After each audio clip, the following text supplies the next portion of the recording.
దత్తు గారు thank you అండి, thanks for coming అండి.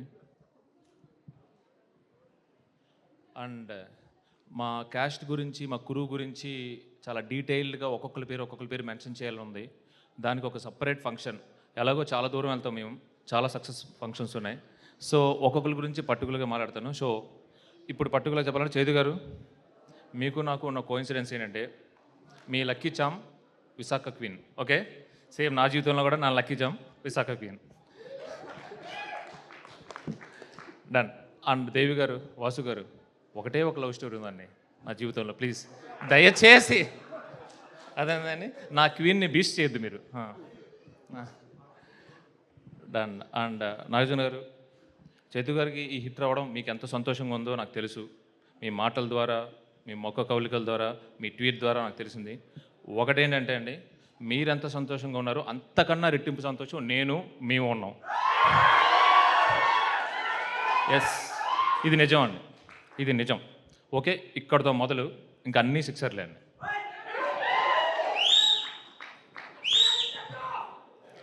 ఓకే ఓకే, నా ఫ్లో టక్మని కట్టయింది అనుకో, మళ్ళీ రాదు. Okay, wait. ఆ తర్వాత నేను ఇందాక చెప్పినట్టు ఈచ్ అండ్ ఎవ్రీ యాక్టర్ గురించి, ఈచ్ అండ్ ఎవ్రీ టెక్నీషియన్ గురించి మాట్లాడతాను. ముందుగా దేవి గారు, నేను ఎప్పుడూ చెప్తుంటాను, మళ్ళీ చెప్పాను, ఈ కథని మీరు అర్థం చేసుకున్నట్టు ఎవ్వరూ అర్థం చేసుకోలేదండి. నిజంగా ఈ కథ మీ మ్యూజిక్ రూపంలోనే తెర మీదకి వచ్చింది. ఎస్, థ్యాంక్ యూ అండి, థ్యాంక్ యూ వెరీ మచ్. ఎలాంటి పాటలు మీకు అలవాటు నాకు లేదండి, ఫస్ట్ టైం ఇదంతా. Thank you very much. ఆ తర్వాత నాతో పాటు ఇంత స్ట్రాంగ్గా నమ్మింది ఎవరు అంటే మా editor Naveen Nooli. Thank you very much. ముఖ్యంగా ఇంత బాగా, ఇంత ఎమోషనల్గా ఈ స్టోరీ రావడానికి ఏంటంటే, each and every technician journey, అంటే అది ఎవరైనా ఉన్నారు, సినిమాటోగ్రాఫర్ కానీ, ఆర్ట్ డైరెక్టర్ కానీ, అందరూ కూడా చాలా ఎమోషనల్గా కనెక్ట్ అయ్యండి.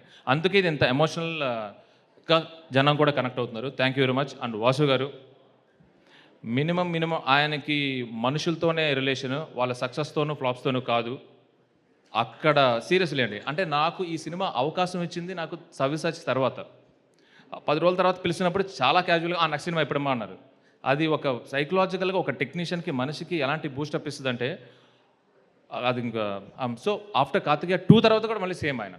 సో థ్యాంక్ యూ అండి, థ్యాంక్ యూ వెరీ మచ్. మీరు ఇలాగే ఉంటారు నాకు తెలుసు, మనం ఇలాగే నడుచుకుంటూ వెళ్తాం life long. Thank you very much. And Aravind గారి గురించి ఇందాక వాసు గారు నేను తర్వాత పర్టికులర్గా మాట్లాడతానన్నారండి.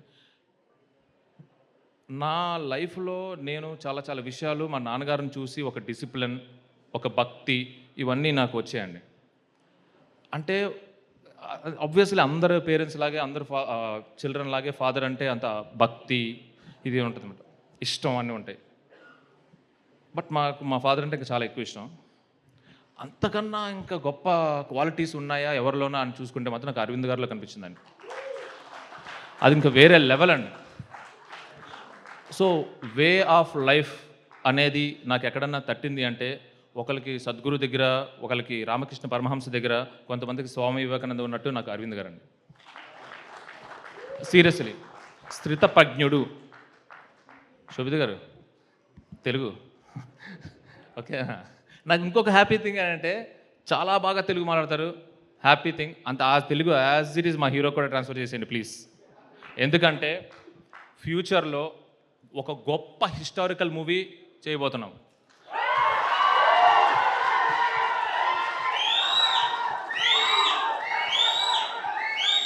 అక్కినేని నాగేశ్వరరావు గారు చేసిన తెనాలి రామకృష్ణ అనే కథ మళ్ళీ ఒక అత్యద్భుతంగా రాసి, ఈ తరానికి ఎలా కావాలి, ఈ తరానికి ఏం చెప్పాలి, తెనాలి రామకృష్ణ అనే ఒక క్యారెక్టర్ ఒక అత్యద్భుతమైన క్యారెక్టర్ అండి, చాలా హిస్టారికల్ క్యారెక్టర్ అది. దాన్ని ఈ తరానికి ఎలా తీసుకురావాలని చేసి నాగేశ్వరరావు గారు చేసే అంత అభినయం మళ్ళీ ఆయన చేస్తారు, మనం చూడబోతున్నాం.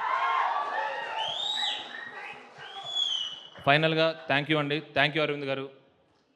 మీరు నాకు చాలా అంటే చాలా విషయాలు చాలా ఎక్కువ, నేను అది మాటల రూపంలో చెప్పలేను, చెప్పుకుంటూ పోతే పొద్దునైపోతుందండి. Thank you very much.